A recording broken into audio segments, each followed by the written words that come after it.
రాష్ట్ర మంత్రి పెద్దిరెడ్డి రామచంద్రారెడ్డి సూచనల మేరకు పుంగనూరు పట్టణంలో వైఎస్ఆర్ కాంగ్రెస్ పార్టీ ప్రచారాలను కొనసాగిస్తున్నామని రాష్ట్ర జానపద కళల అకాడమీ చైర్మన్ కొండవీటి నాగభూషణం, పుంగనూరు పట్టణ మున్సిపల్ చైర్మన్ అలీం బాషా తెలిపారు. ఈ సందర్భంగా పట్టణంలోని కట్టికిందపాల్యం, చింతల వీధి, కుమ్మర వీధి, దోబీ కాలనీ, మంగళం కాలనీ, రహమత్ నగర్ ప్రాంతాలలో ఇంటింటికి వెళ్లి ప్రచారాలు నిర్వహించడం జరిగిందని ఆయన అన్నారు.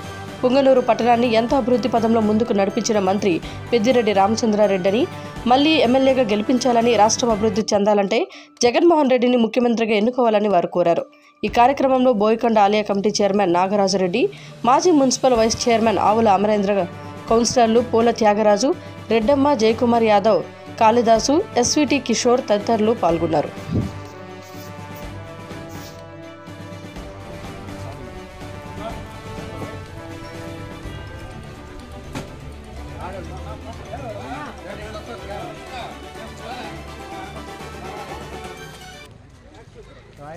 రెడ్ షేక్ చిన్న పక్క చెయ్యి